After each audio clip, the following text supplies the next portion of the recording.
Hello everyone, हम लोग इस वीडियो में कंप्लीट मैराथन ले रहे हैं ज्योग्राफी के सिलेबस का। और इसमें हम लोग सारे चैप्टर्स नहीं देखेंगे, आपके पास ऑप्शंस होते हैं करने के लिए, तो हम लोग इसमें सिर्फ वही चैप्टर चुन रहे हैं जो आपके लिए आसान है और छोटे हैं। तो हमारा यहाँ पहला चैप्टर है transport. Transport is a system. पहले देखो आ जाता है, ऐसे ही आ जाता है डायरेक्ट कि व्हाट इज़ ट्रांसपोर्ट। तो ट्रांसपोर्ट एक सिस्टम होता है जो कि सामान को और लोगों को, गुड्स मीन सामान और पीपल को मूव कराता है from one place to another, एक जगह से दूसरी जगह पर लेके जाता है। ये काफ़ी ज़्यादा इंपॉर्टेंट रोल प्ले करता है किसी भी देश के इकोनॉमिक ग्रोथ में, उस देश के ट्रेड में और कनेक्टिविटी में। ठीक है, अब इम्पॉर्टेंस ऑफ ट्रांसपोर्ट पहले ही देख लेते हैं। तो इसका इम्पॉर्टेंस ये है, facilitates trade and commerce. Goods मैंने बताया सामान, goods can be transported from one place to another place, supporting industries and businesses. देखो इंडस्ट्री और बिजनेस कैसे चलेंगे, बिना सामान के तो चल नहीं पाएंगे। उन तक सामान पहुंचेगा कैसे, और सामान बनाने के बाद इंडस्ट्रीज़ उस सामान को मार्केट तक कैसे पहुंचाएंगी, तो उसके लिए है आपका ट्रांसपोर्ट। दूसरा क्या करता है, ये हेल्प एग्रीकल्चर में हेल्प करता है। Farmers can send their produce to market quickly. जो किसान है वो अपना प्रोड्यूस का मतलब जो भी उगा रहे हैं, गेहूँ, चावल या सब्जियाँ उगा रहे हैं, इन सभी चीज़ों को जल्दी से क्विकली मार्केट तक पहुंचा सकते हैं, जिससे वो पैसा कमा सकते हैं, पैसा अर्न कर सकते हैं। तीसरा है boost tourism. Easy transportation helps in growth of tourism. देखो किसी भी देश की इकॉनमी में टूरिज़्म यानी कि जो है पर्यटन का काफ़ी बड़ा हाथ होता है। हमारे देश में बाहर से लोग आते हैं ताजमहल देखने के लिए, ऐसी बहुत सारी साइट्स हैं जो लोग देखने आते हैं। या फिर हमारे ही देश में हम लोग कभी कश्मीर जा रहे हैं या केरल जा रहे हैं घूमने के लिए, तो जो टूरिज़्म होता है हम लोग जाते कैसे हैं, हम लोग ट्रांसपोर्ट का यूज़ करके जाते हैं। और ट्रांसपोर्ट अगर बेहतर होता है किसी भी देश में, तो उस देश का टूरिज़्म अच्छा होता है। और टूरिज़्म अच्छा होता है, जो लोकल बिजनेस होते हैं उनको भी काम मिलता है, पैसा मिलता है, और देश का तो ग्रोथ होता ही है। Create employment. Many people work in transport service like driving, railway operations and aviation. कई सारे एम्प्लॉयमेंट जनरेट करता है, क्योंकि कई सारे लोग हैं जो इन सभी काम में लगे हुए हैं, जैसे कि ड्राइविंग में लगे हुए हैं, गाड़ी चलाते हैं, रेल चलाते हैं, एविएशन एरोप्लेन उड़ाते हैं। National integration. और सबसे बड़ी बात जो है, जो कनेक्टिविटी होती है, ये पूरे देश को एक करके रखे रहती है। क्योंकि आज मेरे पास एक फीलिंग है कि मैं अभी अगले 5 से 6 घंटे में केरल पहुंच सकता हूं अपने देश में ही। क्यों? क्योंकि मेरे पास कनेक्टिविटी है, मेरे पास बेहतर कनेक्टिविटी है, मेरे पास एरोप्लेन है, मेरे देश के पास एरोप्लेन है, मैं पहुंच सकता हूं आसानी से। तो इससे जो है देश में यूनिटी इंप्रूव होती है। ठीक है, ये था इंपॉर्टेंस ऑफ ट्रांसपोर्ट। क्वेश्चन पूछ सकता है what is importance of transport, right any 3 points. अब मोड्स ऑफ ट्रांसपोर्ट। अब मोड्स ऑफ ट्रांसपोर्ट में क्या होता है कि हम क्या तरीका अपनाकर पॉइंट ए से पॉइंट बी तक पहुंच रहे हैं। तो पहला है रोडवेज़। रोडवेज़ इमेज में आप लोग देख सकते हो, रोडवेज़ हम सब लोग को मालूम है। Road transport is the most commonly used mode in cities, towns and village. अगर सबसे ज़्यादा कोई भी मीन्स ऑफ ट्रांसपोर्ट यूज होता है, मोड ऑफ ट्रांसपोर्ट यूज होता है, तो वो है रोडवेज़। एडवांटेजेस। अब देखिए इसके एडवांटेज और डिसएडवांटेज सिर्फ इसी मोड ऑफ ट्रांसपोर्ट के नहीं, वाटरवेज़ के हो गए, एयरवेज़ के हो गए, रेलवेज़ के हो गए, सब के एडवांटेज और डिसएडवांटेज काफ़ी इंपॉर्टेंट है। तो पहले इसके एडवांटेजेस देख लेते हैं। तो ये फ्लेक्सिबल होता है and reach remote areas. Remote area means दूर दराज के इलाके, जैसे ऐसी जगह जहाँ गांव वगैरह काफ़ी दूर हो मेन सिटी से।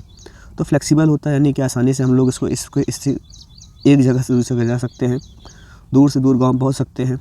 कॉस्ट इफेक्टिव होता है फॉर शॉर्ट डिस्टेंस। अगर आपको कम दूरी में कहीं जाना है तो सस्ता पड़ता है, ये कॉस्ट इफेक्टिव होता है। Provides door to door services, यानी कि जो है डोर टू डोर सर्विस काफ़ी इंपॉर्टेंट पॉइंट है। यानी कि जैसे अभी आपको समझिए, अगर आपको रेलवे से कहीं जाना है तो रेल आपके घर तक नहीं आएगी, आपको पहले स्टेशन जाना पड़ेगा, फिर स्टेशन से आपको रेल पकड़ना होगा। अब एरोप्लेन में भी ऐसा ही है, वाटरवेज में भी ऐसा है, लेकिन सिर्फ रोडवेज ही ऐसा है जो door to door service provide करता है। अपने घर से निकलिए, गाड़ी पे बैठिए, फिर आपको जहाँ तक जाना है वहाँ पर भी आप उसके घर तक गाड़ी से ही पहुँच सकते हैं। इतना एक्सप्लेन नहीं करना, सिर्फ पॉइंट लिख देना बस। Suitable for both people and goods. और आप जान ही रहे हैं, रोडवेज से लोग भी आ जा सकते हैं और सामान भी एक जगह से दूसरी जगह जा सकता है। इसके कुछ नुकसान भी हैं। स्लो है, लेकिन किसके कंपेयर में, रेल और एयर ट्रांसपोर्ट के कंपेयर में। ट्रैफिक कंजेक्शन है, सिटीज़ में अक्सर जो है ट्रैफिक जाम लग जाता है, जिससे हमारा समय ख़राब होता है। और रोड्स पे एक्सीडेंट तो काफ़ी कॉमन है। ठीक है, अफेक्टेड बाय वेदर कंडीशन। बाढ़ आ गई, लैंडस्लाइड हो गया, मतलब ज़मीन खसक गई, रोड वगैरह टूट जाती है, तो ऐसे में वेदर कंडीशन से भी इफेक्ट होता है, यानी वेदर पे भी डिपेंड करता है काफ़ी ज़्यादा। तो समझ में आया एडवांटेज डिसएडवांटेज। अब यहाँ एक चीज़ और समझ लीजिए, हमारे पास कुछ ये है एक्सप्रेसवे, ठीक है। एक्सप्रेसवे के बेनिफिट्स क्या हैं कि यूज होता है फॉर हाई स्पीड। अगर आपको बहुत तेज़ी से चलना है तो आप एक्सप्रेसवे का यूज़ कर सकते हैं। इस पर काफ़ी सारी सुविधाएं होती हैं, जैसे कि जगह जगह पर टोल लगे होते हैं, फ़ोन कॉल्स के लिए सुविधा होती है, आप फ़ोन करके किसी इमरजेंसी सुविधा का लाभ उठा सकते हैं। आपका गाड़ी का पेट्रोल ख़त्म हो गया, डीजल ख़त्म हो गया, एक्सीडेंट हो गया, काफ़ी सारी सुविधाएं होती हैं। लेकिन जो मेन सुविधा ये होती है कि हाई स्पीड कनेक्टिविटी देता है क्या, एक्सप्रेसवे। द गोल्डन क्वाड्रिलेटरल, अब एक और चीज़ यहाँ समझ लीजिए, गोल्डन क्वाड्रिलेटरल क्या है। It is a network of highways in India that connect the countries 4 biggest city. ये एक रोड का नेटवर्क है, आप लोग देख सकते हैं मैप में, और ये अपने देश के 4 मुख्य शहरों को जोड़ता है, जिससे इकोनॉमिक ग्रोथ होती है। ध्यान दीजिएगा, इससे इकोनॉमिक ग्रोथ होती है। जैसे दिल्ली, मुंबई, चेन्नई, कोलकाता, देखिए 4 शहरों को जोड़ रहा है, ये 4 इंपॉर्टेंट सिटीज़, मेजर सिटीज़ को जोड़ रहा है। इससे जो है देश का ग्रोथ होता है, और इसको हम लोग बोलते हैं गोल्डन क्वाड्रिलेटरल, क्योंकि इसमें 4 जो है शहर कनेक्टेड हैं। अब देखते हैं सेकंड मोड ऑफ ट्रांसपोर्ट, वो है अपना railway. Rail transport is used for long distance travel and bulk goods transportation. जब हमको लंबी दूरी तय करनी होती है, लॉन्ग डिस्टेंस, तो हम लोग जो है यूज करते हैं रेलवेज़। और अगर हमको बल्क गुड्स यानी बहुत सारा सामान ट्रांसपोर्ट करना रहता है one place to another place, तब भी हम लोग क्या यूज़ करते हैं, रेलवेज़। ये सूटेबल होता है for long distance and heavy goods. ये सूटेबल होता है लंबी दूरी के लिए और हैवी गुड्स के लिए, भारी सामान के लिए। Cheaper than air transport, air transport के मुकाबले सस्ता होता है।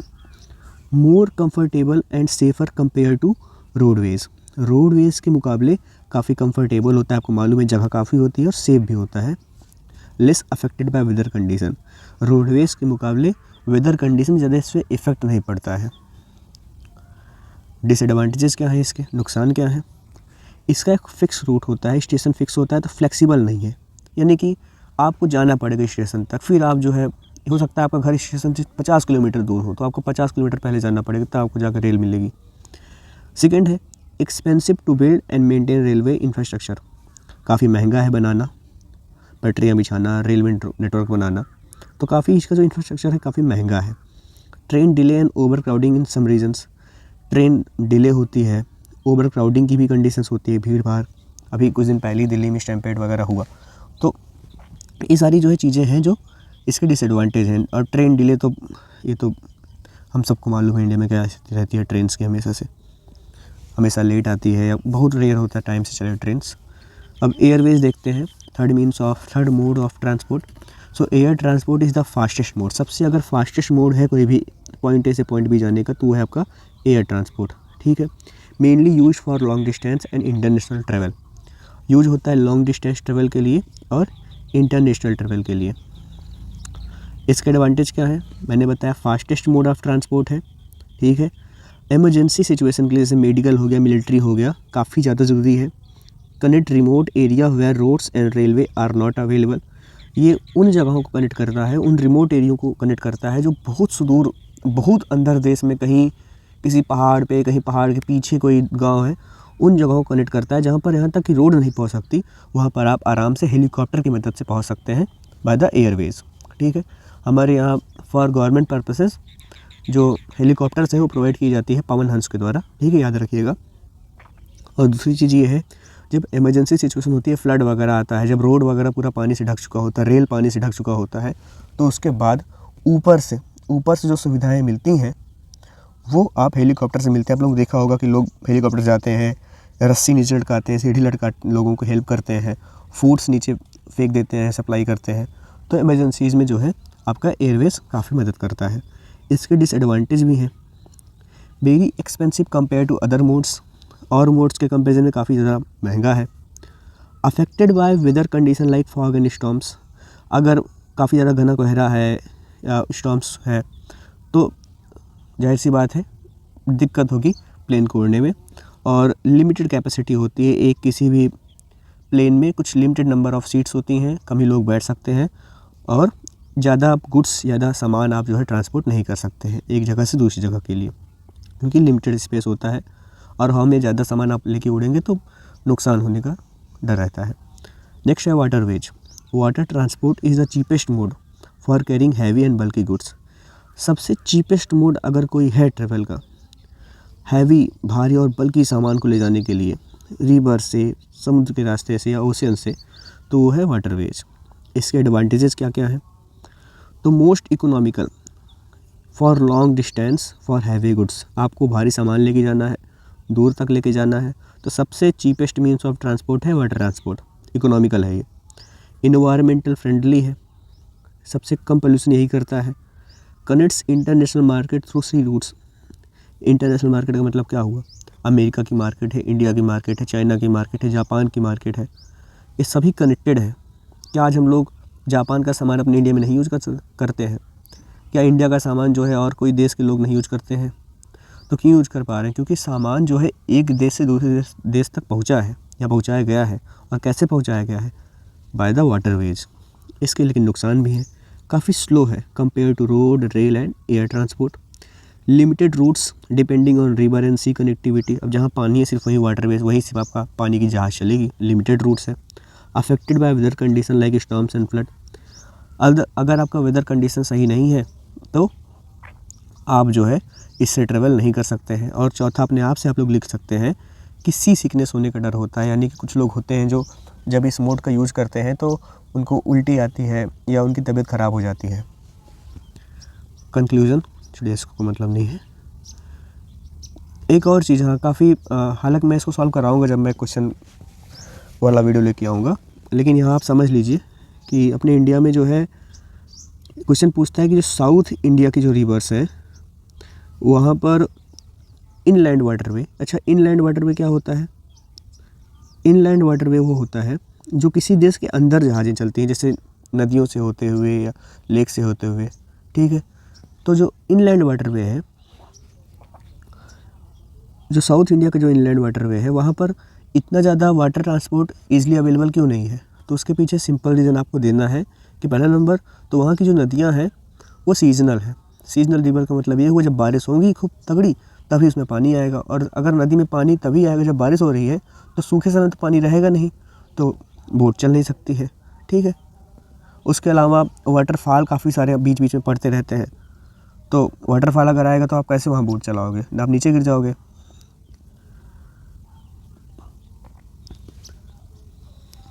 अब मेरा आपसे क्वेश्चन है कि नेशनल वाटरवे फर्स्ट ये किन दो सिटीज़ को जोड़ता है और कौन सी नदी में है? चलिए सॉइल रिसोर्स देखते हैं। Soil is a very important natural resource. It provides the base for agriculture and support plant growth. Soil कितना इंपॉर्टेंट है बेटा, ये आप इसी बात से अंदाज़ा लगा सकते हैं कि मैं यहाँ पढ़ा रहा हूँ, आप बैठ के पढ़ रहे हैं, तो इसके पीछे जो चीज़ वर्क कर रही है वो है सॉइल, लेकिन इनडायरेक्टली।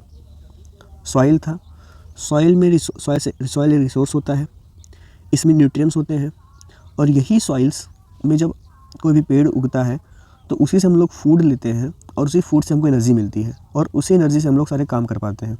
इसलिए सॉइल काफ़ी इंपॉर्टेंट है। It provide the base for agriculture and support plant growth. Plant growth मैंने बताया। अब सॉइल्स जो है डिफरेंट होती है, different part of India different soil we get, ठीक है। अब डिफरेंट सॉइल क्यों हर जगह?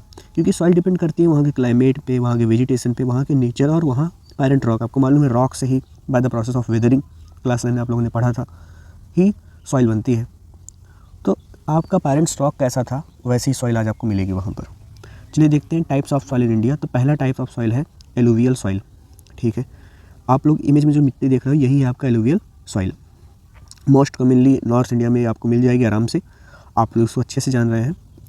तो कहाँ मिलती है? नॉर्दर्न प्लेन्स में, Punjab, Haryana, UP, Bihar, West Bengal, Assam, along river valley. जहाँ जहाँ भी आपकी नॉर्दर्न नदियाँ जा रही हैं, इंडस हो गया या गंगा हो गया, ब्रह्मपुत्र हो गया, ये लोग वहाँ पर जो है एलुवियल सॉइल ही फॉर्म करती हैं। इसके कुछ कंपोजिशन और इसके कुछ कैरेक्टर्स देख लेते हैं। Form by the deposition of silt by rivers. ये कैसे बनती हैं?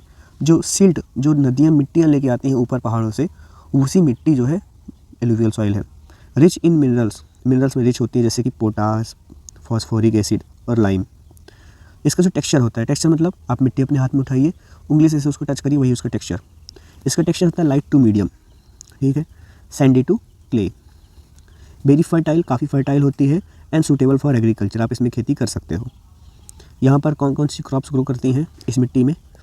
Wheat, rice, sugar cane, pulses and vegetables. अब एक चीज़ आपको और ध्यान रखना है, जो आपका एलुवियल सॉइल है, देखो पहाड़ से नदियाँ आ रही हैं, नदियाँ अपने साथ मिट्टी लेके आती हैं, तो जो मिट्टी बहुत समय पहले लाई गई थी नदियों के द्वारा, तो उनको बोलते हैं ओल्ड एलुवियल सॉइल, उनको बोलते हैं भंगर। ये पुरानी मिट्टी है, बहुत पहले लाई गई थी। जो हर साल बरसात में लाई जाती है मिट्टी, जो नदी के एकदम किनारे पाई जाती है, उसको बोलते हैं खादर।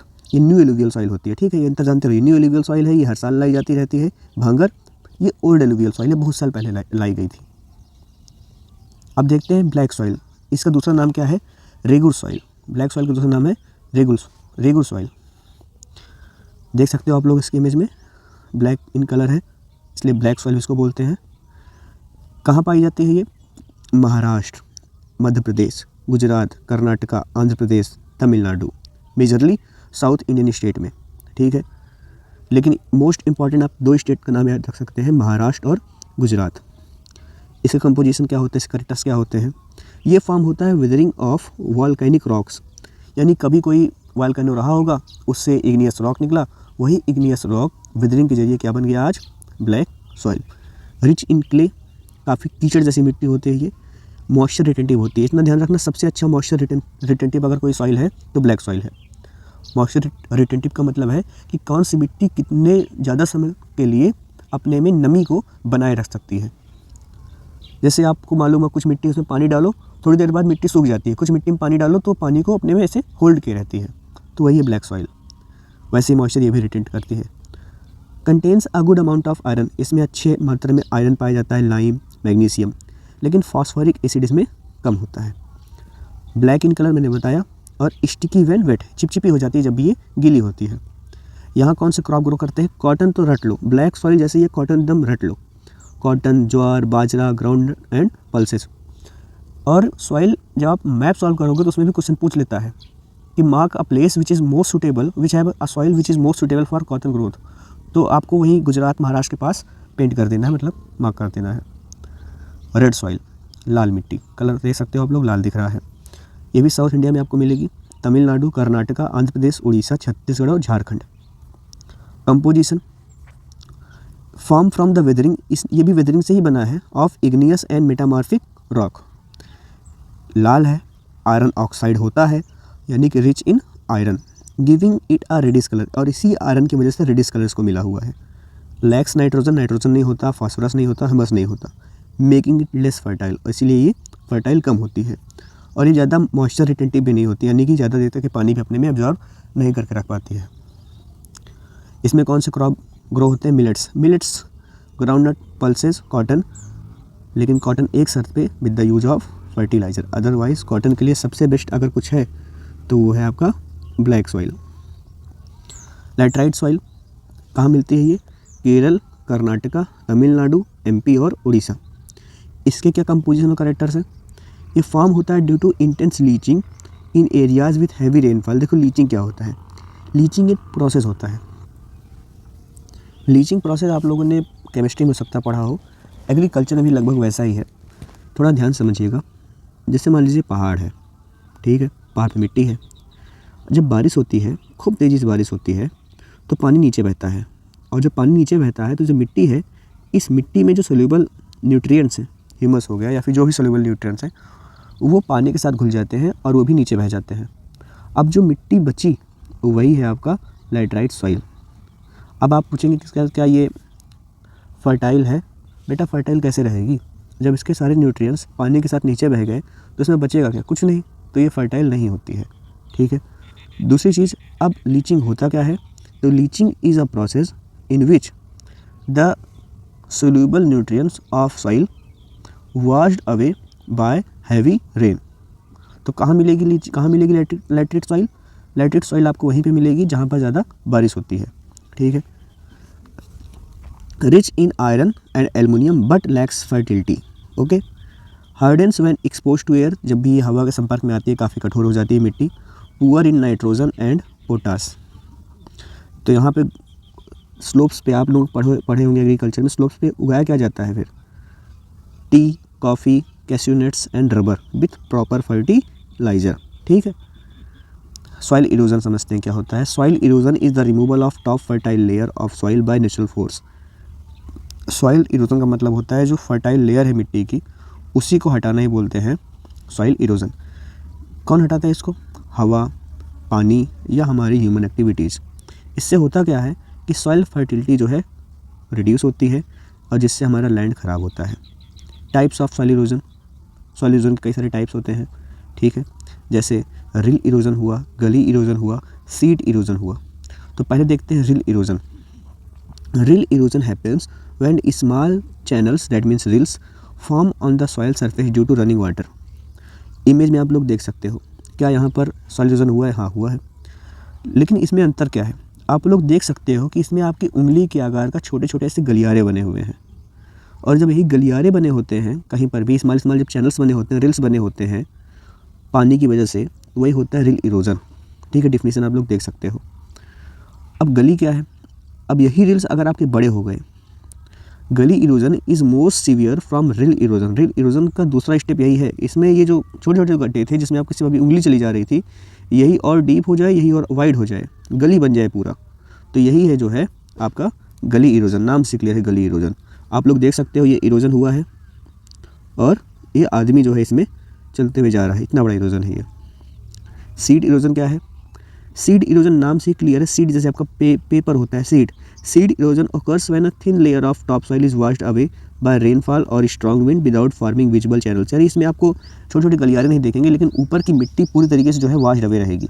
ये होता है सीड इरोजन। ठीक है, लेकिन यहाँ एक चीज़ ध्यान देना आप लोग कि सीड इरोजन पहला स्टेप होता है कहीं इरोजन होने का। सीड के बाद आपका रिल इरोजन होगा और फिर उसके बाद आपका गली इरोजन होगा। ये सीक्वेंस आप लोग याद रखिएगा। एक और बात काफ़ी इंपॉर्टेंट है, गली इरोजन का कभी भी एग्जाम्पल पूछे तो अपने एमपी में जो है चंबल घाटी वैली जो है काफ़ी फेमस है गली इरोजन के लिए, याद रखिएगा। आगे बढ़ते हैं।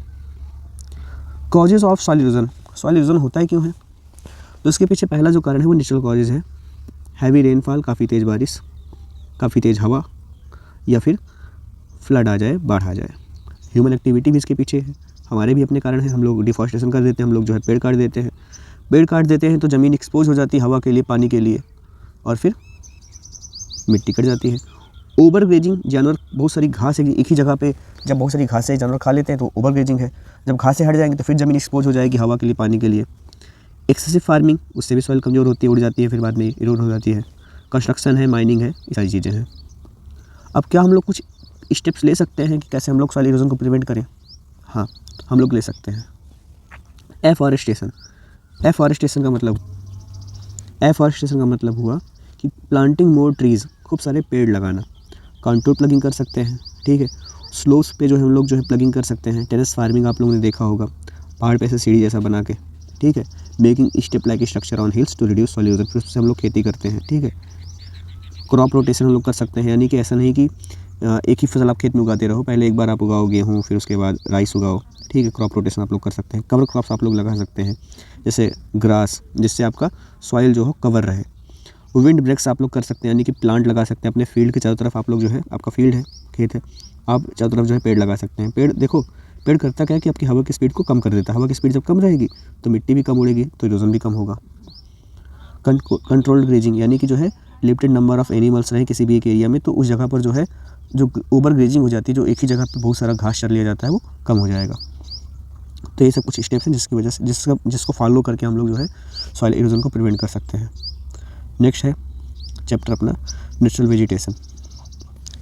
Natural vegetation refers to the plant life that grow naturally without human interference, यानी कि ऐसा जो है जगह, एक ऐसा स्पेसिफिक रीजन जहाँ पर प्लांट्स ग्रो हो जाएं बिना ह्यूमन इंटरफेरेंस के, वही है आपका जो है natural vegetation. Importance of forest हमारे लिए क्यों इंपॉर्टेंट है समझ लीजिए। हम लोग बचपन से पढ़ते हुए आ रहे हैं, oxygen supply, forest acts as the lungs of the earth, हमारे लिए ऑक्सीजन प्रोड्यूस करते हैं और ऑक्सीजन हमारे लिए काफ़ी इंपॉर्टेंट हम लोग जान रहे हैं।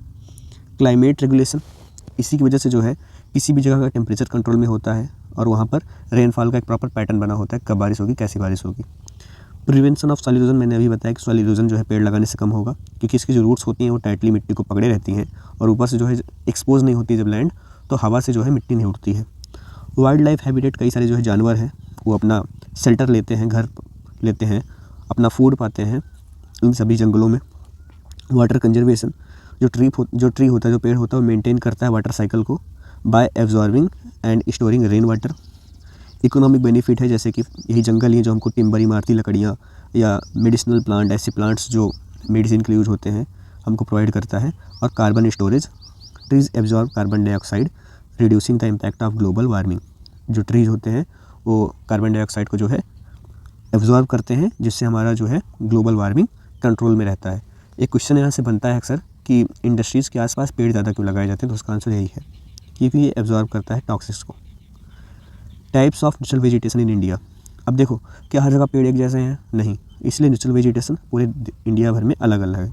तो जो पहला टाइप है वो है ट्रॉपिकल एवरग्रीन फॉरेस्ट। नाम से ही क्लियर है, एवरग्रीन फॉरेस्ट यानी कि जो हमेशा हरे भरे रहते हैं, evergreen.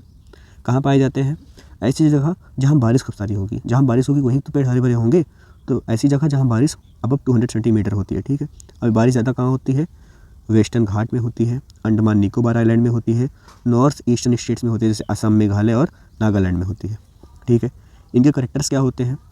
Remain green through out the year, यानी पूरे साल भर हरे भरे रहते हैं। Dense forest with tall trees, काफ़ी घना जंगल होता है, पेड़ भी काफ़ी लंबे लंबे होते हैं। एग्जाम्पल इन पेड़ों के हैं मोहगनी, रोजवुड और ebony. Do not shed leaves seasonally, ये सीजन में अपने पत्ते नहीं झाड़ते हैं, ठीक है। यहाँ पे जानवर जो पाए जाते हैं वो आपके एलिफेंट, टाइगर, लेपर्ड, ठीक है, कई सारी चिड़ियाँ। ट्रॉपिकल डिसिडुअस फॉरेस्ट, ट्रॉपिकल डिसिडुअस फॉरेस्ट ये ऐसे पेड़ होते हैं जो पत्तियों को गिराते हैं, पतझड़ वाले, जो हम लोग अपने आसपास देखते हैं। ये सेंट्रल इंडिया, नॉर्थ इंडिया में पाया जाता है, जैसे एमपी, यूपी, अपना बिहार, उड़ीसा, छत्तीसगढ़, ये सब पाए जाते हैं। इसके कैरेक्टर्स क्या होते हैं? ये अपने पत्तियों को गिराते हैं इन dry season two conserve water, ये अपने पत्तियों को गिराते हैं सूखे समय में, ड्राई सीजन जब बारिश नहीं होती रहती है, टू कंजर्व द वाटर, ताकि जो है ये पानी को कंजर्व कर सकें, बचा सकें। क्योंकि अगर पत्ती रहेंगी तो आपको मालूम होगा पेड़ एक प्रोसेस करते हैं ट्रांसपीरेशन, वो पानी को बाहर निकाल देते हैं। अब पत्ती नहीं होगी तो पानी बाहर निकलेगा नहीं, ठीक है। उसके अलावा ये कम डेंस होता है, कम घना होता है इन कंपेयर टू ऊपर वाले जो हम लोग पढ़े एवरग्रीन फॉरेस्ट से। यहाँ पर जो पेड़ पाए जाते हैं तो अपने आसपास के पेड़ लिख सकते हो, टीक, साल, नीम, शीशम, महुआ, ओके। वाइल्ड लाइफ, यहाँ पे जो आपको जानवर मिलते हैं वो है आपके हिरन, बेयर्स, लेपर्ड्स और मंकी। ट्रॉपिकल डिजर्ट वेजिटेशन, नाम से ही क्लियर है, डिजर्ट। तो कहाँ पाया जाएगा? राजस्थान, गुजरात और कुछ part of Haryana and Punjab. इसके करेक्टर्स क्या होते हैं? Grows in dry season with less than 50 centimetre rainfall, ये वहीं ड्राई एरिया, सॉरी, ये वहीं पर उगते हैं जो सूखी जगह होते हैं, जहाँ बारिश 50 सेंटीमीटर से कम होती है, ठीक है। Trees and plants have deep roots and thick leaves to conserve water, जो ट्री होते हैं उनकी जो रूट्स होती है काफ़ी डीप होती हैं, काफ़ी नीचे तक वो लोग जाते हैं, for watt? In search of water. और इनकी जो लीव्स होती हैं काफ़ी मोटी होती हैं, to conserve, to save the water. पेड़ होते हैं जैसे आपका कैक्टस, एकाकिया और डेड पाम्स। यहाँ जानवर पाए जाएंगे कैमल, डेजर्ट फॉक्स और रेप्टाइल्स। रेप्टाइल्स आपको मालूम है, स्नेक। नेक्स्ट है लिक्टोरल मैंग्रोव फॉरेस्ट। लिक्टोरल को ही हम लोग मैंग्रोव भी बोलते हैं, ठीक है। इमेज आप लोग देख लीजिए पेड़ कैसे होते हैं। इसमें कुछ अजीब लगा? हाँ, इनकी जड़ें जो है आपस में लिपटी हुई होती हैं और ज़मीन से ऊपर उठी हुई होती हैं, ताकि इनको जो है ऑक्सीजन मिल सके, क्योंकि मोस्ट ऑफ द टाइम ये सभी जो पेड़ हैं पानी में डूबे हुए होते हैं, ठीक है। और इनकी जड़ें इसलिए ऐसी होती हैं क्योंकि बार बार अगर ये लोग पानी में डूबे रहेंगे तो पानी के होने की वजह से पेड़ उखड़ सकते हैं, इसलिए इनकी जड़ें ऐसी होती हैं। डिस्ट्रीब्यूशन कहाँ पाए जाएंगे? कोस्टल रीजन, समुद्र के किनारे पाए जाएंगे, स्पेशली इन सुंदरबन, वेस्ट बंगाल, ठीक है, या फिर अंडमान एंड निकोबार आइलैंड। इनके कैरेक्टर्स क्या होते हैं? ग्रो इन सैलिन वाटर, खारे पानी में उगते हैं, और मडी एरिया, ऐसी जगह जो मडी हो, जो थोड़ा कीचड़ जैसी मिट्टी हो, ऐसी जगह जहाँ नदियाँ समुद्र से मिलती हैं। Roots are adapted to survive in waterlogged soil, ये जो रूट्स होती हैं एडॉप्ट कर चुकी होती हैं वाली कंडीशन कि सर्वाइव, जिंदा रह सके ऐसी जगह पर भी जहाँ पर जो कंडीशन हो वो पानी एकदम भरा हुआ हो, मिट्टी कम हो, पानी ज़्यादा हो। जो ट्रीज़ हैं वो है सुंदरी, कोकोनट एंड मैंग्रोव्स। यही सुंदरी ट्री है, इसी वजह से जो है सुंदरबन डेल्टा का नाम सुंदरबन पड़ा, क्योंकि वहाँ सुंदरी पेड़ ज़्यादा है, सुंदरी नाम के पेड़ ज़्यादा है। यहाँ जो जानवर हैं आपके रॉयल बंगाल टाइगर, क्रोकोडाइल्स और कई सारी मछलियाँ। नेक्स्ट है माउंटेन फॉरेस्ट। कहाँ मिलेंगे? माउंटेन पे मिलेंगे। तो हिमालय रीजन और hilly area of western and eastern Ghat, वही आपको मिलेंगे माउंटेन फॉरेस्ट। इनके कैरेक्टर्स क्या होते हैं?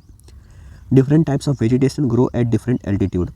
अलग अलग वेजिटेशन अलग अलग एल्टीट्यूड पे होते हैं। देखो, एक कोई माउंटेन है, अब इस माउंटेन पे समय के साथ ऊंचाई बढ़ती रहेगी, तो यहाँ जो पेड़ पाए जा रहे हैं वो पेड़ यहाँ नहीं मिलेंगे। क्यों? क्योंकि यहाँ एल्टीट्यूड बढ़ गया, यहाँ टेम्परेचर अलग हो गया। यहाँ अलग पेड़ होंगे, यहाँ अलग तरीके के पेड़ होंगे। ठीक है, इसीलिए बोल रहा है different type of vegetation grow at different altitude at different height. Lower slope, नीचे के इलाकों में यहाँ पर आपको मिलेंगे ट्रॉपिकल डेसिडुअस फॉरेस्ट। मैंने बताया ट्रॉपिकल डेसिडुअस फॉरेस्ट होते क्या हैं। मिडल स्लोप्स, जब आप बीच में पहुँचोगे तो आपको मिलेंगे कॉनिफरस ट्रीज। कॉनिफरस ट्रीज का शेप आप लोग जान रहे हो ऐसे होता है, ठीक है, नुकीला होता है ऊपर से, जैसे पाइन, देवदार। फिर और जब हायर एल्टीट्यूड पर पहुँचोगे, एकदम ऊंचाई पे, यहाँ पर एकदम ऊपर, तो यहाँ पर आपको मिलेंगे एल्पाइन वेजिटेशन, श्रब्स और मॉसेस। पेड़ पौधे कम मिलेंगे, छोटे मोटे घास या फिर काई वगैरह ज़्यादा मिलेगी आपको। यहाँ पर आपको जानवर मिलेंगे स्नो लेपर्ड्स, रेड पैंडा और मस्क डियर। ठीक है, ये थे हमारे types of vegetation in our India. Forest conservation समझते हैं, यानी पेड़ पौधों को बचाना क्यों जरूरी है। ड्यू टू डिफॉरेस्टेशन, हम लोग काफ़ी ज़्यादा पेड़ काट रहे हैं, ठीक है, अपने लालच के लिए या ह्यूमन नीड्स को पूरा करने के लिए। तो इससे जो जंगल है वो काफ़ी ज़्यादा डिक्रीज कर रहे हैं तेज़ी से। इसीलिए जो है हमको इन्वायरमेंटल बैलेंस करने के लिए, हम लोग अभी ऊपर देखें पेड़ हमारे लिए कितने ज़रूरी हैं, इसीलिए हमको जो है ज़्यादा से ज़्यादा पेड़ लगाने पड़ेंगे। मेथड्स ऑफ फॉरेस्ट कंजर्वेशन, हम लोग कैसे फॉरेस्ट को कंजर्व कर सकते हैं? तो पहला मेथड है एफॉरेस्टेशन, यानी कि जो है हम लोग ज़्यादा से ज़्यादा पेड़ लगा सकते हैं। कंट्रोल लॉगिंग, यानी कि जो है हम लोग जो पेड़ काटते हैं उसको इस तरीके से काटें, इसने प्लान्ड वे में काटें कि हम लोग बाद में जो है रीइंश्योर कर सकें उसका रीग्रोथ। वाइल्ड लाइफ प्रोटेक्शन, हम लोग नेशनल पार्क्स बना सकते हैं, सेंचुरीज बना सकते हैं, ताकि जो जानवर हैं, जो प्लांट हैं, वो बचे रह सकें। हम लोग सोशल फॉरेस्ट्री कर सकते हैं, जैसे कि हम लोग लोकल कम्युनिटीज़, लोकल लोगों को इंकरेज करें कि भैया आप लोग जो है चलिए एक महोत्सव मनाते हैं अपने गांव के आसपास, जो खाली जगह है वहाँ पर हम लोग पेड़ लगाएंगे। तो इसमें सोशल फॉरेस्ट्री हो गई। ठीक है, प्रिवेंटिंग फॉरेस्ट फायर, हम लोग कुछ मॉडर्न तरीके अपना के जंगल में लगने वाली आग को बचा सकते हैं। आप लोग सुने होंगे कि जंगल में काफ़ी तेज़ी से आग लगती है, इसलिए यहाँ तक कि मुहावरा भी बन गया है, जंगल की आग। तो होता क्या है कि जब गर्मी का समय आता है तो कई बार ह्यूमन एक्टिविटीज़ की वजह से या कई बार हार्श सनलाइट की वजह से, कई बार पेड़ की टकराने की वजह से जंगल में आग लग जाती है। तो ऐसे में पूरा जंगल जल जाता है, फिर उस आग को रोक पाना बहुत मुश्किल होता है। तो हम लोग कुछ मॉडर्न टेक्नोलॉजी अपना सकते हैं जिससे हम लोग प्रिवेंट कर सकें फॉरेस्ट फायर को। हम लोग कुछ स्ट्रिक्ट कानून बना सकते हैं जो लोग इलीगल पेड़ को काटते हैं, बेचते हैं। और सबसे इम्पॉर्टेंट पब्लिक अवेयरनेस, हम लोग लोगों को एजुकेट कर सकते हैं कि जंगल का इंपॉर्टेंस क्या है और उनको इंकरेज कर सकते हैं फॉर इको फ्रेंडली प्रैक्टिसेस के लिए, कि आप लोग जो है बिना पेड़ काटे भी अपना जीवन निर्वाह कर सकते हो। अब वाटर रिसोर्स, ठीक है, water is one of the most essential natural resources. अगर सबसे कुछ इंपॉर्टेंट नेचुरल रिसोर्स है तो उसमें अपना वाटर भी है। इसी वजह से जीवन है, इसी वजह से खेती है, इसी वजह से कारखाने हैं। अब हम लोग इसको प्रॉपर मैनेज नहीं करेंगे, हम लोग इसको बचाएंगे नहीं, तो आगे जो है चल के पानी बचेगा नहीं या पूरा पानी गंदा हो जाएगा, तो जिससे जीवन भी जो है समाप्त हो जाएगा। तो पहले समझते हैं सोर्स ऑफ वाटर, पानी आता कहाँ से है। तो water is available from different source, mainly categorised into surface water. तो सरफेस वाटर वो होता है जो सरफेस पे पानी पाया जाता है, जो आप लोग देख सकते हो अपनी आँख, जैसे नदियों में, लेक्स में, पॉन्ड में, रिजर्वायर्स में। ठीक है, और सबसे एसेसिबल अगर सोर्स ऑफ वाटर है पीने के लिए, सिंचाई के लिए या इंडस्ट्रियल यूज के लिए, तो सरफेस वाटर, यानी जो पानी सतह पर मौजूद है, जो धरती के सतह पर जो मौजूद है, जैसे रिवर्स हैं, गंगा, यमुना, ब्रह्मपुत्र वगैरह, काफ़ी सारे हैं, लेक वगैरह हैं। इसका यूज कहाँ है? खेती में है, सिंचाई के लिए, पीने के लिए है, हाइड्रो इलेक्ट्रिक पावर जनरेशन है, जैसे डैम वगैरह है, ट्रांसपोर्टेशन है, इन्हीं पानी में जो हम इसी सरफेस वाटर पे तो हमारे बोट्स वगैरह चलते हैं, रिवर वगैरह पे। ग्राउंड वाटर, और दूसरा सोर्स है ग्राउंड वाटर। नाम से क्लियर है कि वो पानी जो हम लोग नहीं देखते हैं, वो धरती के नीचे जो मौजूद है। जैसे ground water is found beneath the earth surface, जो कुएं मौजूद है, जो ट्यूबवेल में है, जो ट्यूबवेल से आता है, जो स्प्रिंग्स में है, जो अंडरग्राउंड एक्वाफर्स में है। ठीक है, एग्जाम्पल है कुएं, बोरवेल, नेचुरल स्प्रिंग। इसका भी यूज ड्रिंकिंग के लिए है, सिंचाई के लिए है और इंडस्ट्रियल पर्पस के लिए है। इसके एडवांटेज क्या है? Ground water is available even in dry season and is less polluted than surface water. सूखे समय में हम लोग जो ऊपर का पानी लगभग ख़त्म हो जाता है, ऑपरेट हो जाता है, नदियों में पानी कम हो जाता है, लेकिन जो धरती के अंदर जो पानी मौजूद है वो फिर भी जो है चलता रहता है, वो फिर भी जो है उसके अंदर रहता है। दूसरी बात कि सरफेस वाटर के मुकाबले ग्राउंड वाटर कम पोल्यूटेड है, क्योंकि वो जो है अंदर है। हमको पानी बचाना क्यों? Need for water conservation, increasing population, कारखाने तेज़ी से लग रहे हैं, इंडस्ट्रियलाइजेशन, पेड़ तेज़ी से काटे जा रहे हैं, पानी की कमी बढ़ती जा रही है। अब ज़्यादा जब चीज़ें बढ़ रही हैं, पॉपुलेशन बढ़ रहे हैं, कारखाने बढ़ रहे हैं, तो ऐसे में पानी की भी आवश्यकता ज़्यादा है। तो पानी भविष्य में भी बचा रहे, इसके लिए हमको आवश्यकता है कि आज हम लोग पानी बचाएँ। इंपॉर्टेंस ऑफ वाटर कंजर्वेशन, इससे इंपॉर्टेंस क्या है इसका? पहला तो इंपॉर्टेंस यही कि अगर हम लोग आज पानी बचाएंगे तो फ्यूचर जनरेशन है उसके लिए जो है पानी मिलेगा, क्योंकि हमारे पूर्वजों ने पानी बचाया, उसको संरक्षण किया, तब हमको आज पानी मिल रहा है। तो हमारी नैतिक जिम्मेदारी है कि हम भी आज पानी बचाएं ताकि हमारे फ्यूचर जनरेशन को पानी मिल सके। ठीक है। दूसरी चीज़ ये है प्रिवेंट ड्रॉट एंड डिजर्टिफिकेशन, इससे सूखे वाली संभावना कम होती है, डिजर्ट्स कम बनते हैं। Help in maintaining the ground water level, supports agriculture and food production, पानी है तो खेती है, खेती है तो हम हैं। Reduces dependence on expensive water treatment and supply system, आज शहरों में क्या है, शहरों में आज पुराने गंदे पानी को जो है साफ़ करके वाटर ट्रीटमेंट प्लांट लगा के साफ़ करके उसको दोबारा से भेजा जाता है, फिर लोग वही यूज़ करते हैं, है कई सारे शहरों में। तो इन सब प्लांट्स की आवश्यकता है क्या? हम लोग पानी गंदा कर ही क्यों रहे हैं कि हमको उसको दोबारा साफ़ करना पड़े? तो हमारे डिपेंडेंस कम करते हैं इन सब चीज़ों पे। तो पानी हम लोग बचा कैसे सकते हैं? कुछ मेथड है इसके। मेथड ऑफ वाटर कंजर्विंग, तो पहला है अपना रेन वाटर हार्वेस्टिंग। ये आप तरीका देख रहे हैं, इमेज बेस्ड क्वेश्चन में आ जाता है ये। तो इसमें क्या है, छत है, छत पर पानी भर रहा है, बारिश के समय छत पर पानी आ रहा है, ठीक है।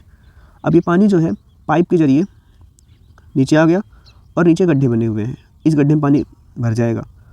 अब जब भी आवश्यकता होगी तो इस गड्ढे से जो है टैप वगैरह लगा के पानी निकाल सकते हैं सिंचाई के लिए या और भी छोटे मोटे काम के लिए। रेन वाटर हार्वेस्टिंग क्या आप समझते हैं? Rain water harvesting is the process of collecting and storing rain water, collecting and storing, इकट्ठा करना और क्या रखना, for the future use. It help increasing ground water level and reducing water scarcity, इससे जो है ग्राउंड वाटर लेवल भी बढ़ता है, क्योंकि कई बार क्या करते हैं अपना जो पाइप है लोग कनेक्ट कर देते हैं सीधा जो है धरती से, तो यहाँ अंदर पानी भरता है, फिर धीरे धीरे जो है पानी सोख कर अंदर पहुँच जाता है। अभी ऐसे खोल दिया जाए तो पानी बह जाएगा नदी नालों में, लेकिन किसी गड्ढे में डाल दिया जाए तो धीरे धीरे पानी जो है सोख जाएगा और पानी सोख कर जाएगा कहाँ, धरती में, एक्वाफर्स में जाएगा। Types of rain water harvesting, तो roof top rain water harvesting है, इसमें हम लोग कलेक्ट करते हैं जो है पानी कहाँ पर, अपने छतों पर, ठीक है। सरफेस रन ऑफ हार्वेस्टिंग, इसमें क्या होता है कि हम लोग पानी स्टोर करते हैं पॉन्ड्स में, लेक में, रिजर्वायर्स में, यानी कि जो है कई बार से ज़मीन पे जो पानी बह रहा है, छोटे छोटे गड्ढे बना देते हैं ज़मीन पे, उसमें पानी भर जाता है, या पानी बहकर हम लोग उसको कनेक्ट कर देते हैं किसी लेक से या पॉन्ड से। गांव में अक्सर ऐसा होता है, नालियाँ कनेक्ट रहती हैं तालाब से, तालाब में पानी भर जाता है, फिर पानी फ्यूचर में हो जाता है। तो ऐसी चीज़ें हैं, इस तरीके हैं पानी को बचाने के, रेन वाटर हार्वेस्टिंग के। इसका इंपॉर्टेंस क्या है रेन वाटर हार्वेस्टिंग का? वाटर वेस्टेज को कम करता है, यानी जो पानी बारिश में आएगा वो बहकर फिर वही गंदे नालों में पहुँच जाएगा, इससे बढ़िया है कि आप पहले रोक लो। रिप्लेनिशिंग ग्राउंड वाटर, यानी इससे ग्राउंड वाटर भी इंक्रीज़ होता है, मैंने भी बताया, पानी नीचे धीरे धीरे सीज कर जाएगा by seepage. Provide clean and free water for domestic and agriculture use, free में पानी मिल जाता है डोमेस्टिक यूज के लिए, जैसे कपड़ा धुलना वगैरह हो गया, और एग्रीकल्चर खेत की सिंचाई वगैरह हो गया। और फ्लडिंग को रोकता है, यानी अगर पानी आप स्टोर करोगे तो फ्लड्स कम होंगे, नहीं तो अगर पानी बहेगा तो नालियों में पानी भरेगा और उससे क्या होगा कि फ्लड्स वगैरह आने के खतरे कम हो जाएंगे शहरों में। अब इरीगेशन देखते हैं। इरीगेशन इज़ आर्टिफिशियल सप्लाई, ये एक ह्यूमन मेड तरीका है अपने क्रॉप्स को पानी देने का, ठीक है, जब ड्राई सीजन हो या फिर उस जगह पे जहाँ पर बारिश कम होती है, क्योंकि ये इंश्योर करता है कंटिन्यूस क्रॉप प्रोडक्शन, सिंचाई से जो है क्रॉप प्रोडक्शन कंटिन्यूसली होता रहता है, सॉइल का मॉइस्चर इंप्रूव होता है, फर्टिलिटी इंप्रूव होती है, एग्रीकल्चर का प्रोडक्टिविटी बढ़ता है, और उसके अलावा जो है ये हेल्प करता है लोगों को मल्टीपल क्रॉप्स ग्रो करने में एक साल में। नहीं तो प्रॉब्लम क्या होगी, अगर जब बारिश होगी, धान का समय है, बारिश हो रही है, सिर्फ धान उगा सकते हो, गेहूँ उगा ही नहीं सकते, लेकिन अगर क्योंकि सिंचाई हम लोग कर सकते हैं तो सिंचाई से हम लोग जो है किसी भी समय कभी भी कुछ भी उगा सकते हैं, क्योंकि हमारे पास जो है आर्टिफिशियल तरीका है सिंचाई करने का। मेथड्स ऑफ इरीगेशन, इरीगेशन के अपने तरीके हैं, जैसे ट्रेडिशनल मेथड्स है, पुराने मेथड है, ये एफिशिएंट कम है और इसमें ज़्यादा वाटर वेस्ट होता है, जैसे कैनाल इरीगेशन है, नहर सिंचाई हम लोग करते हैं, वेल इरीगेशन है, कुएँ से सिंचाई करते हैं, और टैंक इरीगेशन है, ठीक है। Tank irrigation mostly south India में होता है और इसका नुकसान यही होता है कि इसमें एवोपरेट पानी ज़्यादा हो जाता है, क्योंकि टैंक है, टैंक का मतलब एक बड़ा सा गड्ढा है, तालाब है, उसमें पानी भरा हुआ है, तो एवोपरेशन के इसमें चांसेस ज़्यादा होते हैं, यानी वाटर लॉस का इसमें चांसेस ज़्यादा होता है। मॉडर्न मेथड जो आज नए तरीके से सिंचाई के एफिशिएंट है और इससे पानी बचता है। जैसे ड्रिप इरीगेशन आप एक लिख लीजिए। ड्रिप इरीगेशन होता है, इसमें क्या होता है कि ये मान लीजिए पाइप गया हुआ है आपके खेत में, पूरे से पाइप बिछा रहेगा और आपके प्लांट्स लगे होंगे, आपके प्लांट्स ऐसे लगे होंगे पाइप के किनारों किनारों पर। तो इस पाइप से जो पानी निकलेगा वो डायरेक्ट कहाँ पर पानी आएगा, वो डायरेक्ट इस पाइप के थ्रू आपके रूट्स के पास आएगा, इस पाइप के जरिए, ठीक है। ये होता है drip irrigation. Water is supplied directly to the roots of the plant drop by drop, used in dry areas like Rajasthan. इसके अपने नुकसान भी हैं, क्योंकि पहला नंबर तो इस पूरी पाइप को बिछाना काफ़ी ज़्यादा एक्सपेंसिव प्रोसेस है, प्लस अगर इसमें कुछ फंस जाता है तो काफ़ी प्रॉब्लम क्रिएट करता है ये। और ये सभी फसलों के लिए उपयोगी नहीं, जैसे कि धान की फसल है, गेहूं की फसल है, उसमें ये चीज़ उपयोगी नहीं है। इसके डिसएडवांटेज है, एडवांटेज वही एफिशिएंट है, पानी बचाते हैं। स्प्रिंकलर इरीगेशन, इसको आप लोगों ने देखा होगा कि कोई एक ऐसी जगह होती है और वहाँ से पानी फुहारे के रूप में निकलता है, ठीक है। तो water is spread over crops using rotating nozzles like rainfall के जैसे पानी ऊपर से फुहारा ऐसे निकलता है, स्प्रिंकल, ठीक है। हिली एरिया सैंडी रीजन्स में यूज होता है मोस्टली। अब देखते हैं जो है waste management.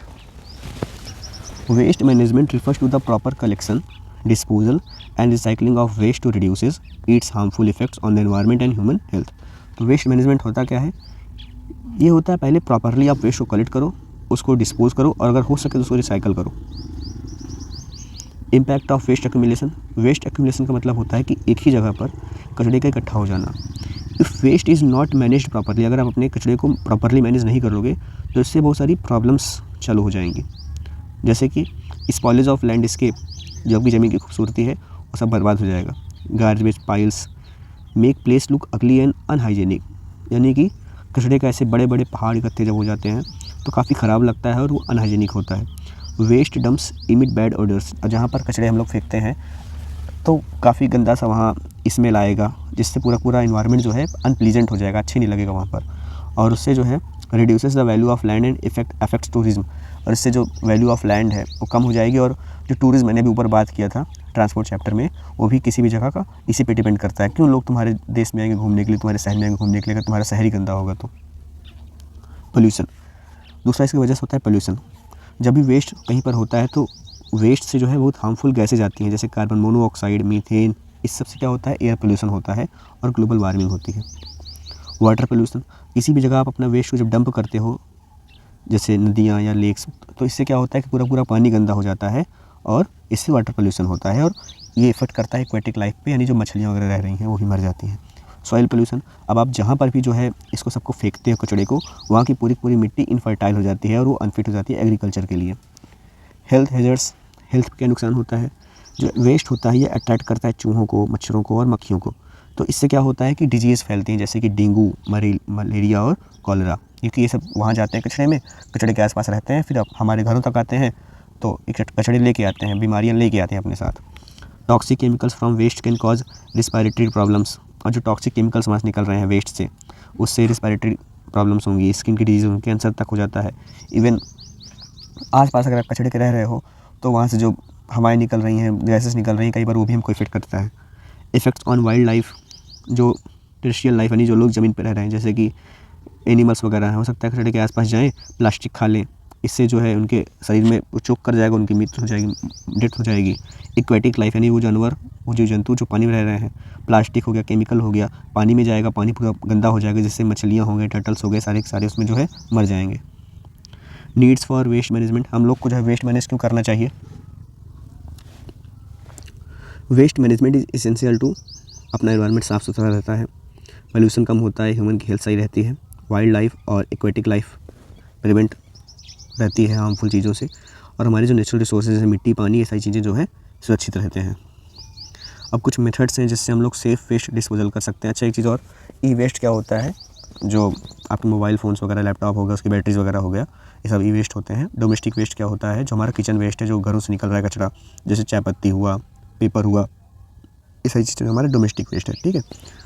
Method of safe waste disposal, कुछ तरीके हैं जिससे हम लोग सेफली जो है अपना वेस्ट को डिस्पोज कर सकते हैं। तो पहला है सेग्रेगेशन ऑफ वेस्ट, यानी कि जो है हम लोग वेस्ट को जो है सेग्रेगेट कर सकते हैं, डिवाइड कर सकते हैं दो चीज़ों में, बायोडिग्रेडेबल यानी कि ऑर्गेनिक, और नॉन बायोडिग्रेडेबल, दैट मीन्स जो हम लोग जो ऑर्गेनिक नहीं है, जैसे कि प्लास्टिक, मेटल, ग्लास।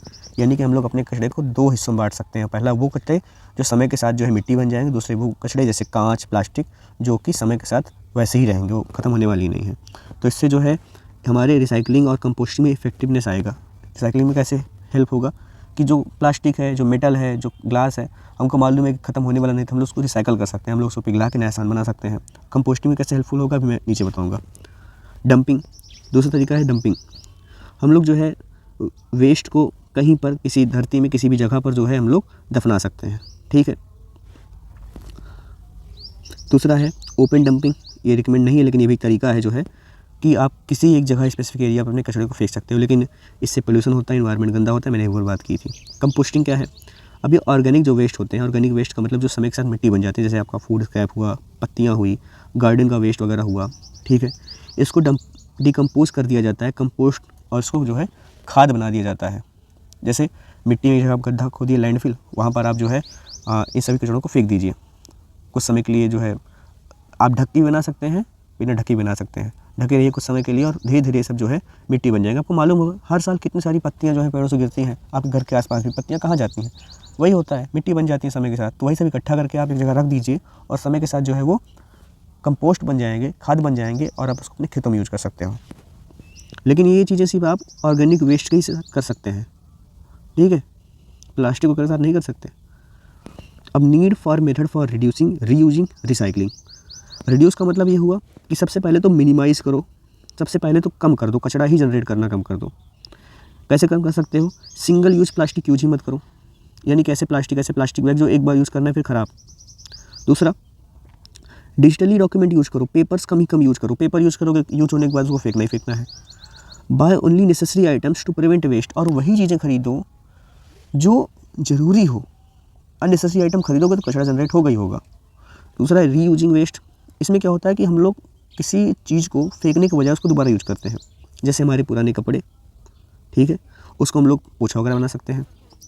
हम लोग अपनी किताबें, खिलौने, इलेक्ट्रॉनिक, इसको ख़राब करने के बजाय, फेंकने के बजाय डोनेट कर सकते हैं ज़रूरतमंद लोगों को। अब जैसे हमारी इंक कार्ट्रिजेज वगैरह हैं, कई सारे तरीके हैं, उसको रिफ़िल कर सकते हैं। हमारा पेन है, हम लोग इसमें रिफ़िल से खरीद सकते हैं पेन खरीदने के बजाय। रिसाइकलिंग वेस्ट, इसमें क्या होता है कि ओल्ड मटेरियल को न्यू चीज़ों में बदल देना, जैसे पेपर है, ग्लास है, मेटल है, प्लास्टिक है, इसको हम लोग रिसाइकल कर सकते हैं और नई चीज़ बना सकते हैं। दूसरा है ई वेस्ट, इलेक्ट्रॉनिक वेस्ट। इसको जो है हम लोग भेज सकते हैं रिसाइकलिंग सेंटर्स पे, ताकि हम लोग जो है इसको दूसरी चीज़ में बनाने में हेल्प कर सकें। यही है आपका 3R, रिड्यूस, रीयूज और रिसाइकल। इसकी हेल्प से हम लोग जो है अपने आसपास के एनवायरनमेंट को प्रोटेक्ट कर सकते हैं कचरे से, और खुद की भी हेल्थ को प्रोटेक्ट कर सकते हैं। अब देखते हैं हम लोग इंडियन एग्रीकल्चर। अब समझ लीजिए, agriculture is the backbone of Indian economy, ठीक है। ये लोगों को एम्प्लॉयमेंट देता है, 50% से ज़्यादा लोगों को एम्प्लॉयमेंट देता है डायरेक्टली और इनडायरेक्टली, और उसके अलावा हमारे जीडीपी में भी काफ़ी ज़्यादा ये हेल्प करता है। एग्रीकल्चर की इंपॉर्टेंस क्या है हमारे इंडिया में? तो पहला मैंने भी बताया, एम्प्लॉयमेंट, कई लोगों को रोज़गार मिलता है, नौकरियाँ मिलती हैं, फार्मर्स को, लेबर को, वर्कर को। फूड सिक्योरिटी, इससे जो है क्या है कि हमारे पॉपुलेशन के पास ये कम से कम स्टेबिलिटी है कि हमारे पास खाने के लिए दूसरे के ऊपर डिपेंड नहीं होना है, हमारे पास खुद ही खाना है। रॉ मटेरियल्स, ये रॉ मटेरियल प्रोवाइड करता है इंडस्ट्री को, जैसे टेक्सटाइल को, कपड़े बनाने की फैक्ट्री को कॉटन मिलता है, जूट मिलता है। कहाँ से मिलता है कॉटन और जूट? यहीं से मिलता है, खेतों से मिलता है। शुगर बनाने वाली कंपनियों को शुगर केन मिलता है, कहाँ से? यहीं से मिलता है। ऑयल बनाने वाली कंपनियों को ग्राउंड नट, मस्टर्ड वगैरह कहाँ से मिलता है? खेतों से मिलता है। तो मतलब इंडस्ट्रीज़ को रॉ मटेरियल, कच्चा माल भी प्रोवाइड करता है। स्पोर्ट्स एंड इकोनॉमी, हम लोग अपना चावल, गेहूँ, चाय पत्ती, मसाले, ये सारी चीज़ हम लोग एक्सपोर्ट करते हैं, बाहर देशों को बेचते हैं, जिसके बदले हमको क्या मिलता है? फॉरेन एक्सचेंज मिलता है, हमको डॉलर मिलता है। लिवलीहुड, रूरल इंडिया, गांव में रहने वाले लोग जो है डिपेंड करते हैं मोस्टली किस पे? फार्मिंग पे, for their income and sustenance. लेकिन प्रॉब्लम्स भी हमारे इंडियन एग्रीकल्चर के साथ। प्रॉब्लम्स क्या हैं? पहला है स्मॉल लैंड होल्डिंग, लोगों के पास कम ज़मीनें हैं, छोटी छोटी ज़मीनें हैं, इतना ज़्यादा पॉपुलेशन है कि जो हमारी ज़मीन है वो छोटे छोटे हिस्सों में बटे हुए हैं। लैक ऑफ मॉडर्न टेक्नोलॉजी, हमारे किसानों के पास जो है वही पुराने टूल्स हैं, जिससे उनकी प्रोडक्टिविटी जो है घटा है। अनप्रेडिक्टेबल रेनफॉल, यानी कुछ प्रेडिक्ट नहीं कर सकते कब बारिश होगी कब नहीं होगी, जिससे जो है किसानों को दिक्कत होती है जो है फूड क्रॉप्स को जनरेट करने में। लो सॉइल फर्टिलिटी, क्योंकि हम लोग अपने खेतों में केमिकल फर्टिलाइजर ज़्यादा यूज़ करते हैं, इसलिए जो है फर्टिलिटी जो है कम हो रही है हमारे खेतों की। पेस्ट एंड डिजीज अटैक, कई बार जो है पूरे क्रॉप्स डिस्ट्रॉय हो जाते हैं, किसकी वजह से? पेस्ट और lack of proper pest control method, यानी कि कीड़े वगैरह लग जाते हैं, खत्म फसल। पुअर इरिगेशन फैसिलिटी, जो सिंचाई करने का जो तरीका है वो भी काफ़ी ख़राब है, ठीक है। मोस्टली तो पहले फार्मर्स मानसून पे जो डिपेंड करते हैं, मानसून आए तो खेती होगी, नहीं तो नहीं होगी। Market and price fluctuation, farmers को मोस्टली फेयर प्राइस नहीं मिलता है, यानी कि जो उनकी मेहनत है, जो उनकी लागत है, मोस्टली मिलता ही नहीं है। और इसके पीछे कई सारे वैसे कारण हैं, लेकिन फिर भी किसान, इसलिए किसान गरीब रह जाते हैं, छोटे किसान। एग्रीकल्चर रिफॉर्म्स इन इंडिया, क्या सरकार ने इसके लिए कभी कुछ नहीं किया? नहीं, सरकार ने कई सारे मेथड्स अपनाए जो है इसको ठीक करने के लिए। जैसे ग्रीन रेवोल्यूशन आया 1916 के आसपास, इसमें क्या हुआ कि फार्मिंग टेक्निक को ठीक किया गया, नई सीड्स लाई गई, HYV सीड्स, ध्यान रखिएगा, HYV seeds, high yielding variety seeds लाई गई। इरिगेशन के तरीके अच्छे किए गए। फर्टिलाइजर्स इंक्रीज, खूब सारे जो है फर्टिलाइजर, केमिकल फर्टिलाइजर लाए गए, जिससे व्हीट और राइस के प्रोडक्शन में तेज़ी आई। इरिगेशन प्रोजेक्ट, कई सारे प्रोजेक्ट बने जिसके अंडर कई सारे नहरें खोदी गई, कुएँ बनाए गए, डैम बनाए गए, जिससे जो है इरिगेशन बेहतर हुआ। MSP दिया जाने लगा, मिनिमम सपोर्ट प्राइस, यानी कि जो है गवर्नमेंट एक फिक्स प्राइस कर देने लगी किसी भी अनाज के लिए, ताकि किसान जो है आश्वस्त रहें कि मुझे इतना अपने खेतों का उपज का कीमत मिलेगा। जैसे मान लीजिए अभी गेहूं की फसल कटने वाली है, तो सरकार MSP ऑलरेडी डिक्लेयर कर चुकी है गेहूं के लिए कि चलो मैं आपका पर केजी इतने रुपए का खरीदूंगा। तो इससे किसान जो है एकदम आश्वस्त है कि कोई नहीं, कुछ नहीं, तो कम से कम जो सरकार है वो मेरे अनाज को इतने रुपए पर केजी के हिसाब से खरीदेगा, वही है minimum support price, MSP। KCC आया, किसान क्रेडिट कार्ड, इसमें जो है पर्सनल लोन्स मिल जाते हैं फार्मर्स को, बीज के लिए, फर्टिलाइज़र के लिए, इक्विपमेंट्स के लिए। अब इससे जो है उनको पैसे के लिए किसी सेठ महाजन का मुंह नहीं देखना पड़ता है, जिससे वो बाद में जो है प्रॉब्लम झेले। ऑर्गेनिक फार्मिंग प्रमोशन, आज जो है सरकार प्रमोट कर रही है ऐसे तरीकों को जिसमें बिना केमिकल के जो है लोग अपनी खेती कर सकें।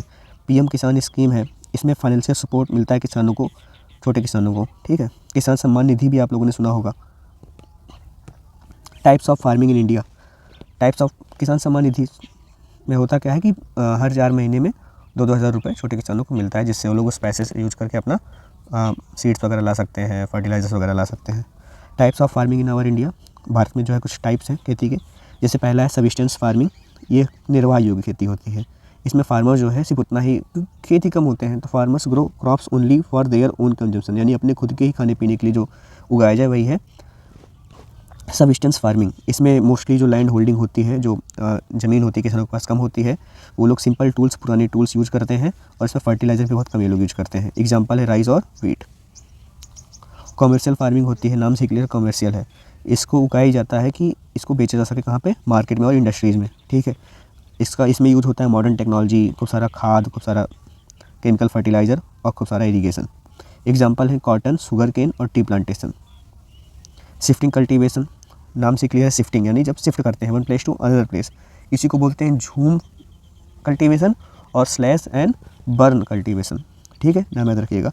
ये हिली एरिया में प्रैक्टिस होता है, हालांकि इससे लगभग जो है बैन कर दिया गया। इसमें होता क्या है कि कुछ लोग जो है जाते हैं जंगल में, मोस्टली लोग नोमैडिक ही होते हैं, जंगल को वहाँ पेड़ों को काटते हैं, साफ़ करते हैं, फिर उसको जला देते हैं, फिर वहीं पे लोग खेती करते हैं 2 से 3 साल के लिए। फिर जब इनको लगता है कि अब ज़मीन फर्टाइल नहीं रह गई है, तो ये लोग जो है दोबारा से उस जगह को छोड़ देते हैं और फिर कहीं जाते हैं, वहाँ पेड़ देखते हैं, उसको भी काटते हैं, फिर जलाते हैं, फिर वहाँ खेती करते हैं। तो practice in hilly areas where land is cleared by burning the trees after soil fertility decrease. और जब इनको लगता है कि अब इस जगह की मिट्टी की फर्टिलिटी कम हो गई है, तो फिर ये लोग जो फार्मर्स हैं वो नई जगह चले जाते हैं, ठीक है। कॉमन कहाँ है? मोस्टली नॉर्थ ईस्टर्न स्टेट्स में, वहाँ इसका नाम है झूमिंग। इसको स्लैश एंड बर्न कल्टीवेशन भी इसको बोलते हैं, ठीक है। नेक्स्ट है अपना इंटेंसिव फार्मिंग, इसमें हाई यूज ऑफ फर्टिलाइज़र होता है, इरिगेशन होता है, HYV सीड्स इसमें यूज़ की जाते हैं, ठीक है। फार्म्स स्मॉल होती हैं, लेकिन इसमें प्रोडक्शन काफ़ी ज़्यादा होते हैं, क्योंकि हम लोग इसमें खूब सारा फर्टिलाइज़र वगैरह यूज़ कर रहे हैं, ठीक है। जैसे राइस और व्हीट उगाया जाता है पंजाब और वेस्ट बंगाल में। एक्सटेंसिव फार्मिंग क्या होता है? इसमें लार्ज फार्म्स होते हैं, उसमें मशीन वगैरह यूज़ की जाती हैं। ऐसी जगह ये मोस्टली यूज़ होता है जहाँ पॉपुलेशन डेंसिटी बहुत ज़्यादा कम होती है, ठीक है। जैसे wheat farming in Deccan plateau. Plantation farming क्या होता है? लार्ज स्केल, काफ़ी बड़ी जगह पर जो है कमर्शियल फार्मिंग की जाती है, भी कैश क्रॉप की, जैसे टी, कॉफ़ी, रबड़, स्पाइसेस। में होता क्या है कि खूब सारे बड़े एरिया में जो है एक ही तरीके का पेड़ लगाया जाता है, जैसे चाय पत्ती वगैरह हो गया, कॉफ़ी वगैरह हो गया, ठीक है। इसमें काफ़ी सारा कैपिटल, काफ़ी सारा पूंजी लगता है इसको शुरू करने में, इतनी सारी ज़मीन, इतने सारे लेबर, इसमें स्किल लेवल लगते हैं, अच्छा ट्रांसपोर्टेशन होना चाहिए। कॉमन है असम में चाय के लिए, केरल में रबड़ के लिए, कर्नाटक में कॉफ़ी के लिए। मिक्स्ड फार्मिंग काफ़ी इंपॉर्टेंट है, मिक्स्ड फार्मिंग ध्यान रखिएगा। Combines crop cultivation live stock rearing on the same form, यानी कि जो है एक ही समय में खेती भी किसान करता रहे और साथ में कुछ जानवर भी रखा रहे, लाइव स्टॉक रियरिंग। इसमें होता क्या है कि किसान को एडिशनल इनकम मिल जाती है, जैसे कि खेत से भी कुछ उसको मुनाफा होगा, और मान लीजिए उसके पास कुछ गाय या भैंस वगैरह है तो कुछ डेयरी से भी उसको जो है मुनाफा हो जाएगा, कुछ दूध वगैरह भी वो बेच सकता है। या फिर अगर मान लीजिए कुछ उसने मछली वगैरह पाले हैं या मुर्गियाँ वगैरह पाला है तो उससे भी उसको कुछ ना कुछ लाभ होगा, एग्स वगैरह बेच के या hen वगैरह बेच के। कॉमन है पंजाब और हरियाणा में। और इससे एक और फ़ायदा होता है कि डिपेंडेंसी कम होती है। मान लीजिए फसल अगर ख़राब होती है तो उसके पास कम से कम एक्स्ट्रा इनकम के लिए अपने एनिमल्स वगैरह तो हैं, या फिर मान लीजिए एनिमल्स वगैरह कुछ दिक्कत होती है तो उसके पास अपने खेत वगैरह है, तो डिपेंडेंसी कम होती है। यही है आपका mixed farming. Agricultural season in our India में मोस्टली 3 एग्रीकल्चर सीज़न है। पहला है खरीफ सीज़न, ठीक है, जून से अक्टूबर के बीच में होता है। इसमें बुआई होती है, मानसून के शुरुआत में ही बुआई हो जाती है जून जुलाई में जब मानसून आता है। कटाई होती है सितंबर अक्टूबर में। इसमें आपकी फसलें हैं राइस। रबी सीज़न नवंबर से अप्रैल के होता है। अभी जो चल रहा है सीज़न ये रबी सीज़न है, ध्यान रखिएगा, अभी रबी सीज़न है, ठीक है। इसको मानसून के बाद चालू होता है, नवंबर दिसंबर में इसकी बुआई होती है और मार्च अप्रैल में कटाई हो जाती है। नवंबर दिसंबर में हमारे गेहूँ बोए गए थे, अब मार्च अप्रैल में कटाई हो जाएगी, यही है रबी सीज़न, ठीक है। इसमें जो मेजर क्रॉप है वो वीट है, मस्टर्ड है, पी, चना वगैरह। जायद फसल होता है मार्च और जून। अब इसकी फसल कटाई के बाद गेहूँ के बाद जो बुआई होगी 2 से 3 महीने के लिए वो जायद होगा, ठीक है। ये रबी और खरीफ के बीच में आता है और इसमें जो है हार्वेस्ट किया जाता है अर्ली समर में। इसमें मोस्टली जैसे आपका कोकम्बर वगैरह हो गया, वाटरमेलन, मस्क मेलन और जो सब्जियाँ वगैरह होती हैं गर्मी की वो उगाई जाती हैं। Major crops in our India तो समझ लीजिए राइस हाई टेम्परेचर इसको चाहिए क्योंकि ये खारिफ फसल है। हाई रेनफॉल भी चाहिए, सॉइल क्ले हो, एलुवियल सॉइल हो। कहाँ पर? वेस्ट बंगाल, पंजाब, तमिलनाडु, यूपी वगैरह। वीट रबी फसल है तो रबी फसल को जो है कूल क्लाइमेट चाहिए 10 से 20 डिग्री सेल्सियस और मॉडरेट रेनफॉल। ऐसे समझ लीजिए कि जो खारिफ फसल होगी उसको टेम्परेचर ज़्यादा चाहिए, पानी ज़्यादा चाहिए।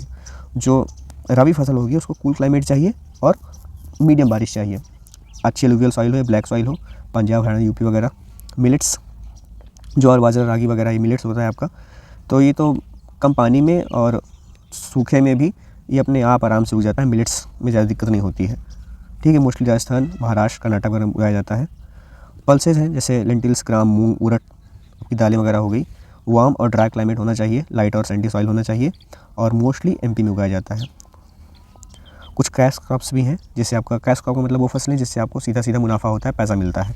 शुगर केन है, हॉट क्लाइमेट चाहिए, हाई रेनफॉल चाहिए, सॉइल रिक्वायरमेंट डीप हो, फर्टाइल हो। UP major producer of sugar cane. Oil seeds, ground nut, mustard, soybean. Warm और मॉडरेट रेनफॉल हो, वेल ड्रेन्ड लोमी सॉइल हो, Gujarat, Rajasthan, MP. Fibre and beverage crops, cotton हो गया। Warm climate हो, moderate rainfall हो, काली मिट्टी, ब्लैक सॉइल में से काली मिट्टी, महाराष्ट्र और गुजरात। जूट, हाई रेनफॉल का इलाका हो, हॉट ह्यूमिड एरिया हो, एलुवियल सॉइल हो तो वेस्ट बंगाल, हमेशा याद रखिए West Bengal, jute West Bengal. Tea, cool climate हो, ह्यूमिड क्लाइमेट हो, हैवी रेनफॉल हो, कहाँ पर होगा? पहाड़ों पर। कहाँ पहाड़? असम, वेस्ट बंगाल, केरल। कॉफ़ी वही moderate climate, rainfall 150 to 200 centimetre, loamy soil हो, कर्नाटक, तमिलनाडु, केरल, साउथ इंडिया, ठीक है। कुछ ऐसे प्रोसेस वगैरह हैं, गिनिंग प्रोसेस है और कुछ और ऐसी चीज़ें हैं, वो हम लोग अब वहाँ कवर करेंगे जब हम लोग इसके क्वेश्चन सॉल्व करेंगे। इतने चैप्टर्स आपके लिए इनफ है, मोर देन इवन इनफ है, क्योंकि आपके पास ऑप्शंस होंगे करने के लिए, तो आप इनमें से कोई भी चैप्टर सिलेक्ट करके आप उनको जो है सॉल्व कर सकते हो, ठीक है। बाकी क्लाइमेट वगैरह ये सारे चैप्टर्स का मैं PIQ कर दे रहा हूँ, एक्सपेक्टेड क्वेश्चन वाले जो मैं वीडियो अपलोड करूँगा आप लोग उसे देखिएगा, तो आपके वो भी कवर हो जाएंगे कि क्वेश्चंस कैसे बन रहे हैं, और वहाँ पर तो आपका प्रॉपर क्लियर हो जाएगा। ये वीडियो और वो वीडियो जो है इनफ होगी आपकी ज्योग्राफी के लिए। बाकी मैप का मैंने एक वीडियो ऑलरेडी बहुत पहले डाला था, उसको आप लोग देख लीजिएगा। और रही बात टोपोग्राफी का, तो आप लोग टोपोग्राफी क्वेश्चंस मेजरली हर बार एक तरीके से पूछता है। कोई एक 6 फिगर की डिफरेंस पूछेगा, एक पैटर्न पूछेगा कि यहाँ पे कैसा ड्रेनेज पैटर्न है, वो सारी चीज़ अगर कवर करना होगा तो मैं कवर करवा दूंगा, मुझे अगर समय मिलता है। नहीं तो आप यूट्यूब पे कोई भी वीडियो देख सकते हो, या फिर आप स्कूल में ऑलरेडी पढ़े होगे अपने स्कूल में, ओके। कोई अगर आपका डाउट हो तो आप लोग बेझिझक कमेंट में पूछ सकते हैं।